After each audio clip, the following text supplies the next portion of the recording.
What's up, family and friends? Let me tell you this.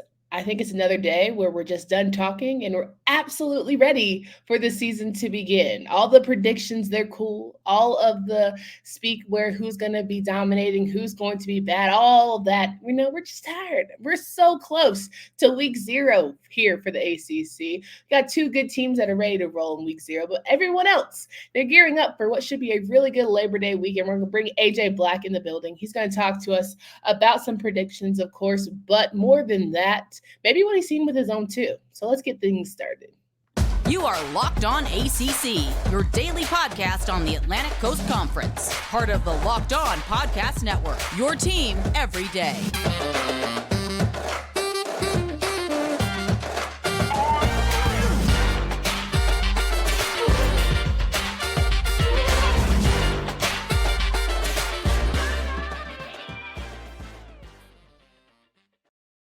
What's up, everybody? Welcome to today's edition of Locked On ACC. I'm your host, Candace Cooper, joined by AJ Black of Locked On Boston College. If the background looks a little different, I am out in Utah for the week, so we are going to rock and roll from there. But nevertheless, we get things done as we always do here at Locked On ACC, because you make us your first listen each and every day, and you make sure that you subscribe to our YouTube channel, leave 5 stars. We like all the things, and you share it with your friends, because it's not enough to have the loyal friends. We appreciate y'all through and through, but you got to let other people know just how good of a time we have over here at Locked On ACC Podcast. So as we kick things off, we bring AJ Black to the stage. AJ, thanks so much for joining us once again. I really appreciate having you. Oh, I'm so glad to be back, Candace. So I was thinking of you today. We've talked a lot about chop suey sandwiches. Yes. And my favorite bit, the business that created them up in the North Shore, the owner retired on Sunday. Oh, wow. And I went up there on Saturday, stood in line for 45 minutes. Did you? Was it a good last one of that business anyway? I was so hot standing in line. My wife made me do it because she wanted one, and you can get it regular or with the crunchy lo mein noodles on it. When we went the week before, she got it without the crunchy lo mein noodles, was upset about it. So I did that for her. But the story about links back to football. Yes. So you'll find this funny. I had tweeted something out about one of BC's starting wide receivers being out and Hafley's comments on it. Mm-hmm. His dad said, "Don't worry about it, AJ. He just read your comments about the chow mein sandwiches, and he ain't feeling right anymore." So it's hitting the BC football team too. They're even hearing about my chop suey. I'm telling you, discussions. It is infamous around here. If you guys have not yet had chop suey sandwich, I promise the day I go to Chestnut Hill, that's the first thing I'm doing. I'm getting myself a chop suey sandwich because it's all the rage. Please just Google it. I encourage everyone to just Google what it looks like and then see for yourself if you're down for the count. AJ and wife, they're clearly at lo mein chip. Is it, what'd you say? Lo mein crispy? Chow mein. Chop suey. Chop suey. But what is the lo mein pieces? You said so like, if you ever go to like a Chinese restaurant, you get those like crunchy noodles. It's just basically that crunched on top of the sandwich. Okay. Okay. I don't know. I didn't go that route. I think honestly, anything that makes you happy these days, if it's a chop suey sandwich with some lo mein crunch, go for it. I know what's going to make me all the wiser and all the happier is when I have some ACC football. Everything's going our way. Football in fall is just synonymous with good times. And we've got a lot of things to go over here for ACC. We are going over ESPN article. Shout out to our friends over there who gave us a little insight with Andrea Adelson and David M. Hale, who gave us some thought starters, right? We love to have some thought starters while we're talking here on the show. And one of the biggest questions, of course, we talked a lot this week about Clemson. We had JJ Jackson yesterday who said, look, Clemson's just good. They're better than everybody else. And I don't know why you guys are acting like things have changed that much. First question out the gate, does Clemson return to form? Did they ever really leave? Because 10 wins feels like, pretty good form. But I guess when you're at national championship level and you're sort of on the Alabama, Ohio State, Georgia cusp, a national championship or nothing is really the standard at your university. What do you think, AJ? Yeah, I mean, they didn't feel like an elite team last year.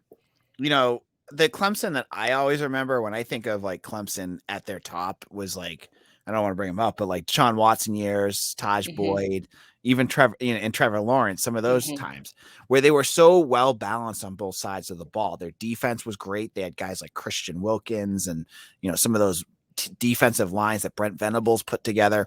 And then they had an offense that could complement it with really good wide receivers and running backs, along with good quarterbacks. I mean, they were just really balanced. Last year, it didn't feel that way. It felt like they were a very good defense. The offense did what it needed to do against a lot of, opponents that struggled. But, there were games where they just didn't look like a team that belonged in the same breath as Alabama, Georgia, Ohio State, Oklahoma, the real top-notch schools. Yeah. So I think, their expectations are so high. And that's great for their program, right? Their expectations are so high that anything less than that feels like it's an off year for them. Even if they do win 10 games, they want 100%. they want to go 11-1. No, anything less than that is disappointing. And, could they do it this year? I mean, that defense is so unbelievable that it very well could. So in the same way that we tell Wake Forest defense to match the energy of the offense, it's sort of like we need Clemson's offense to match the energy of what should be a really good defense. But even more than that, I feel like this is Dabo's like pop the collar type season where he's going to say, don't ever doubt me again. Right. This is going to be Dabo's season to where he says, yeah, you guys scoffed at 10 wins and here I am back at college football playoffs. Like, good Lord, can y'all just please relax? There are things like growing pains. People go through adaptations and you just have to be patient. But in due time, I'm going to bring you a national championship back. And like, it reminds me of my Giants, like every 7 to 12 to 14 years, maybe we'll get a Super Bowl. Right. And I'm patient. I'm cool. I'm whatever. Like 2011, here we go. Like we're on the track of maybe getting it back in the conversation. So maybe Dabo's just saying, don't ever doubt me again after this one. I don't know. He does an excellent job as a motivator to play to play the you guys hate, you guys play cue us in as the underdog even when really they're never. Yeah, exactly. But he does it to an extent that it works with his team, and that's good. I mean, that's what good coaching is about, right? You find what motivates your players. You've got all these blue chips that have always been the top, and when they hear that they're not the top again, it's going to get them a little kick in the butt to do better. And Dabo has been able to key in that for what, like 15, 20 years now. Yeah. And, I think Dabo's one of the best in the game. And I also look to guys like Mac Brown, except Mac Brown can sell it like Dabo sells it, except Dabo's teams can actually back it up. Like all tea, all shade towards my Tar Heels, because I think Mac Brown can make you believe that you can fly, right? He can make you believe you are Jordan jumping out the gym. But you got to play and do that on Saturdays. And Dabo has really perfected the art of making these kids feel like they could do it and deliver, and they ultimately end up doing so. So I'm feeling like, okay, that's the sort of recipe towards all these ACC schools this season. But there's another team on the flip side as we look to coastal conversations, Miami, who has been the top of it. Under year one in Cristobal, there's a lot of pressure for this guy in year one, it seems. And especially being a Miami guy and understanding what the standard is and the forever conversations about them being back. Have we put too much pressure for Mario Cristobal? And should we kind of just relax and set expectations? Or is that possible with Miami? I don't know. I mean, they're a fan base that's kind of sleepy right now. And I think they're going to wake up, and they're starting to wake up. So I think it's the perfect opportunity for him to kind of have high expectations, but like a fan base that isn't going to freak out like, Auburn, where you have one bad season and they want fired, or Florida State. Like he's got a little bit of wiggle room here, but I think he also has a talented roster enough that's talented enough to rise to that expectation, and a schedule minus a few, a tough out of conference game that he should be able to manage. And that's going to set Miami up to get success. And, with Mario, all it takes is this one season. Yeah. Miami's got so much momentum going, a big year, whether it's just winning the Coastal or getting to the end, getting to the ACC championship game, or even winning it.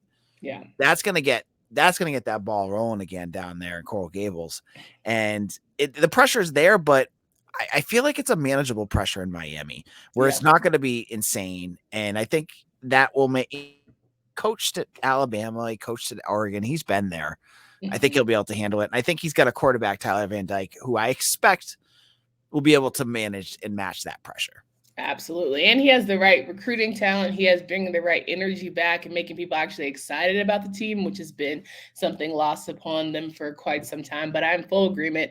I think that there's just the right amount of expectations there for Mario Cristobal. But we're going to jump into some more conversations, mainly the one that everyone knows around the ACC. The quarterbacks are the talk of the town here in our conference. But first, I'm going to remind you guys that, you're hanging out with some friends and putting a few drinks back.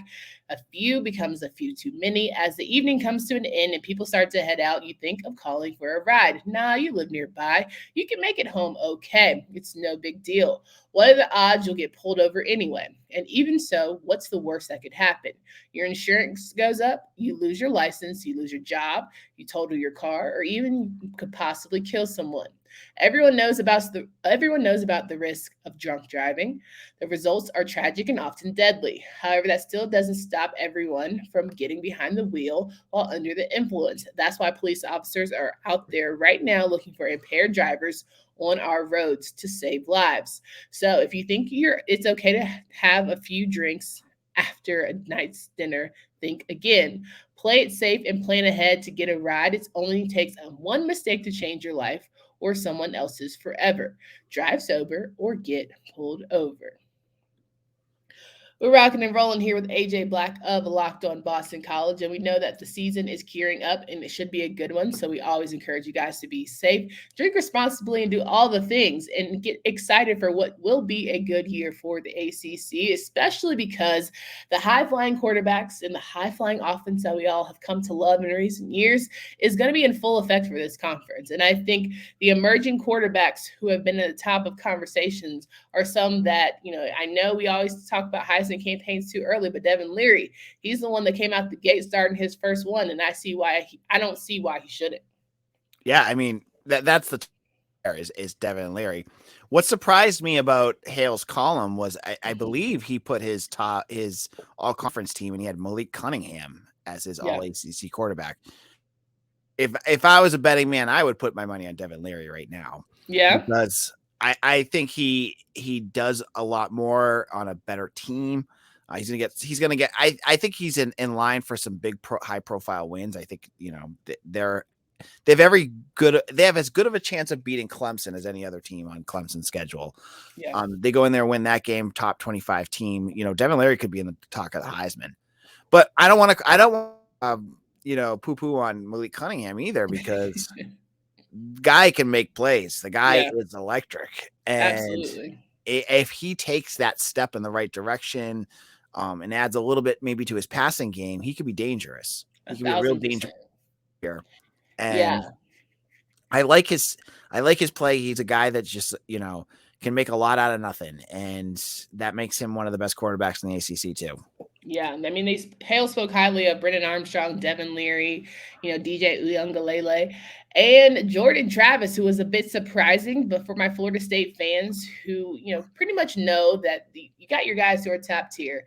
You got your ones who are just like, that arm is golden, don't need to see nothing else. You got your guys who pretty much are running backs at best that can throw at times, right? And I think there's a nice little mix for Jordan Travis. He's able to throw, make some really good throws. And hell, I've seen it with my own two eyes in Florida State UNC matchups. And then he's able to run you right out the gym. So I should say field rather because it's football. But I think that Jordan is going to maybe surprise some folks this year, or we're just going to know where we stand with him. And that defense at Florida State is going to step up a bit. And Norvell is going to find himself with 7 or 8 wins.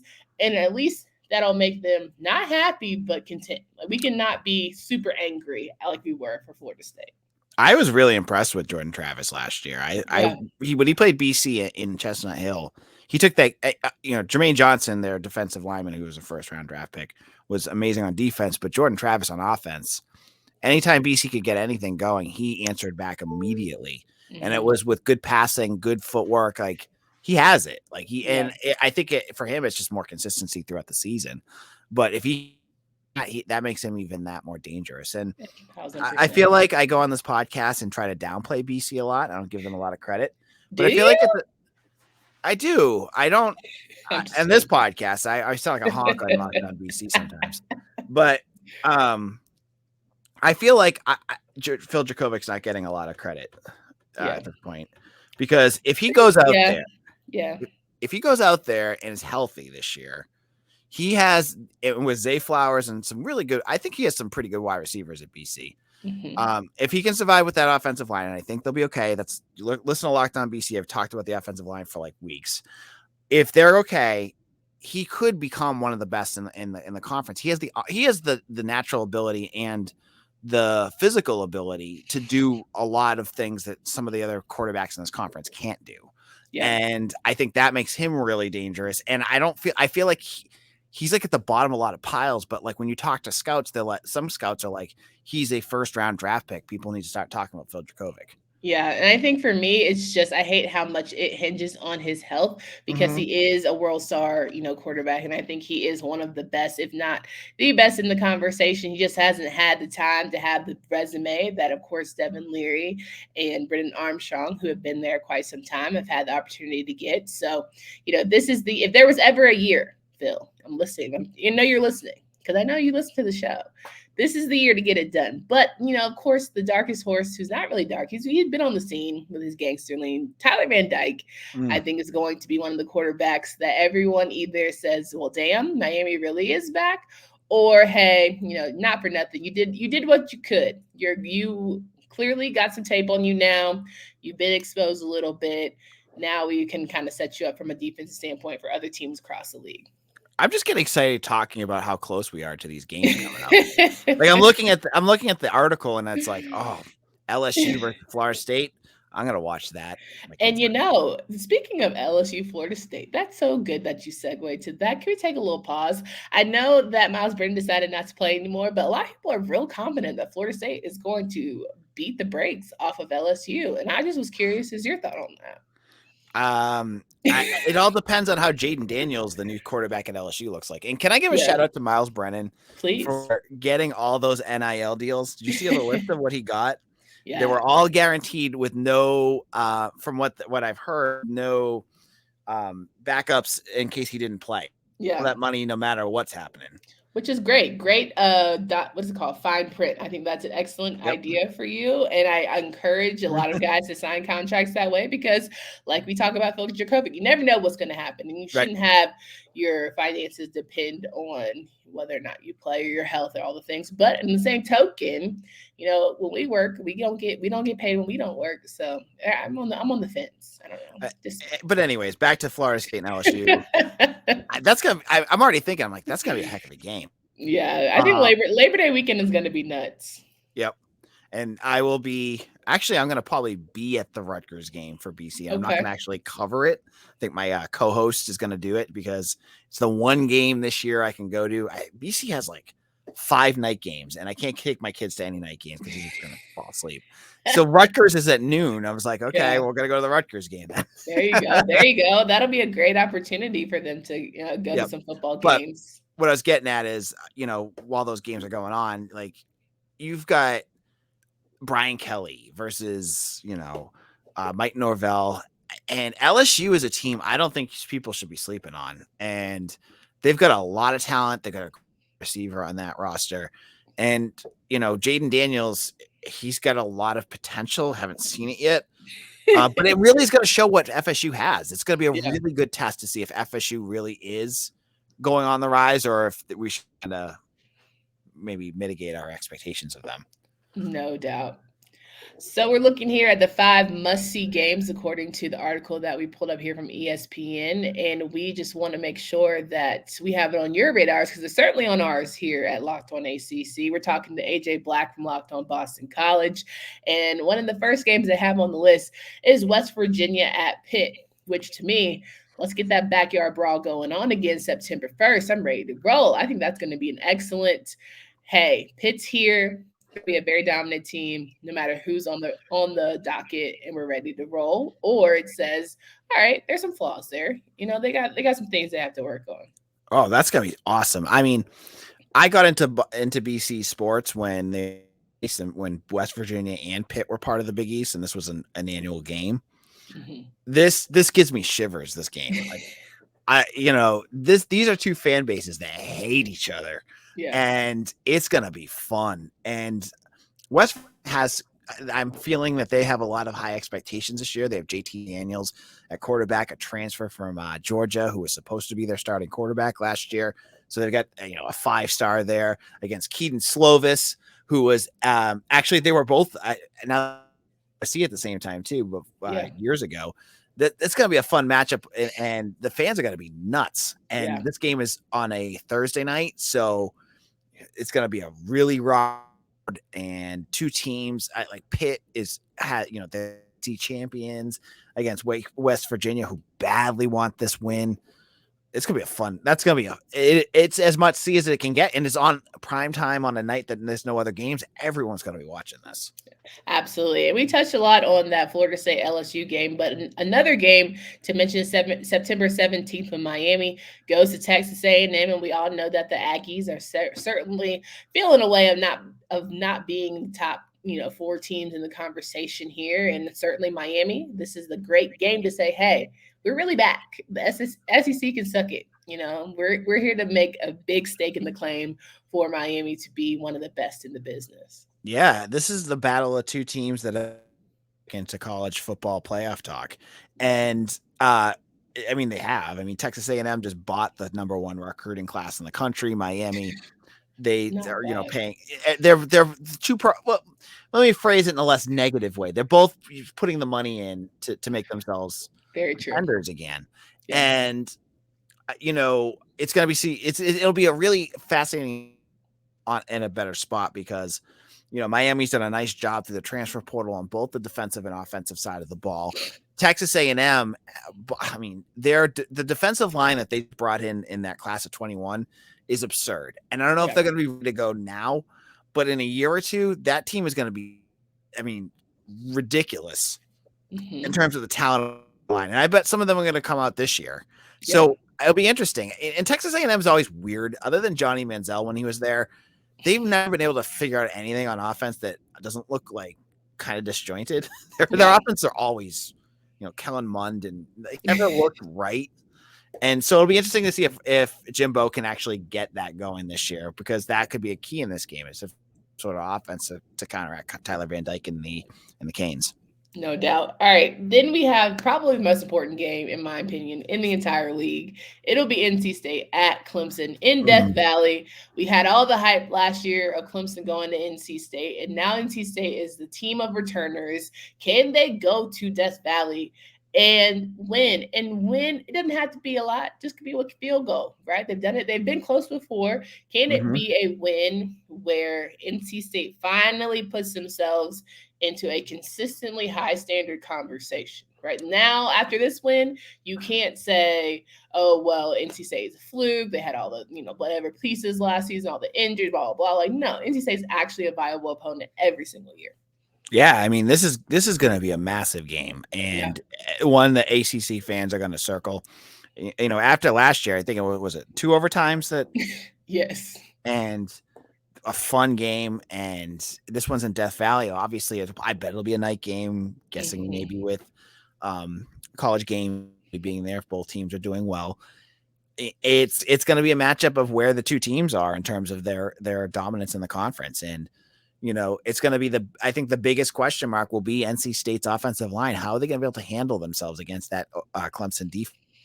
If they can do that, NC State's offense is good enough to win this. 100%. But I'm going to spin this back to BC. If Clemson wins this game, I didn't even realize this when I looked at the schedule. I miss stuff like this sometimes. It's okay. BC plays Clemson the week after this. So if Clemson goes off on a high win here, they go to BC and at Boston College for the red bandana game at nighttime. A week after that, hello letdown game if Clemson beats NC State. Yeah. And I think a trap game all over that. Yeah, I think Boston College definitely could find themselves in a good position because they could have probably given all their blood, sweat, and tears to that NC State matchup for Clemson. So, yeah, it's definitely something to keep in mind. And, of course, the 5th game that they said to look after was the Clemson at Notre Dame game. A lot of people shout out to Paul Feinbaum, who said, listen, I'm Yeah. really confused as to how Notre Dame is the number 5 team in the country. I'm not going to disargue with him. I don't try to disrespect our cousins, our cousins adjacent, people who should be in the ACC, but they're playing games. Like, they're our cousins. Like, we have to acknowledge them, whatever. Good game, of course, but even better game in the sense of if Clemson dominates, which I'm hoping so, we can say, hey, buddy, just come on in the house. Like, let's groom you so you can figure out how to be an ACC champion, all the things. They'll never happen, but we can throw it out there in the universe. That's going to be a game you better bet the under on. That Notre Dame doesn't, on the offensive side of the ball, they got a brand new quarterback. They just named him this week. But both teams have maulers on that defensive line. And if it's DJ versus this new quarterback at Notre Dame, it's gonna be a low scoring game, but it'll be if you like defense, it should be a fun game to watch, I think. Yes. And I'm excited for that one. Anytime those two teams play, I always go back to the 2020 when we're all stuck inside. We can't go to the games because there was no attendance at a lot of them. The Notre Dame and Clemson games where they actually had fans at. Watching those games, that first one DJ played at was so fun to watch. Yeah. It was like a walking COVID section. It was like a super spreader event, but here we are. We're here now. We're embracing it. What's a little monkeypox to anybody? Just kidding. Please, guys, be safe out here. If you do whatever you need to do to stay safe and sane. But we wrap all that up to say there's so many games. We're so freaking close to getting the season started. I'm chomping at the bit. Maybe not necessarily with the chop suey, but I'm chomping at the bit here for a good year. AJ, it's always a pleasure to have you on the show. Can you please remind these folks where they can find you, follow your work? Yeah, absolutely. I'm the host of Locked On Boston College. If you want insider information, I'm a credentialed member of media. I've been at most of the practices so far. I've been able to talk to the staff and players. And I'll be at, covering BC for Eagle Insider, part of the 247 Sports Network. If you want insider BC information, go to follow me on Twitter at AJ_Black_BC. No doubt. Guys, come back tomorrow. We are going to talk to Drizzy Drake. We're going to talk a little bit of Freestyle Friday in the building. We're going to make sure that you're all ready and covered betting-wise as you kind of start your predictions, you start your score, you start writing things out. So check us out there. Make sure you download, subscribe to the podcast from anywhere you listen to podcasts. Leave 5 stars. YouTube, it's right there for you. Share our content. For Candace Cooper and AJ Black. Until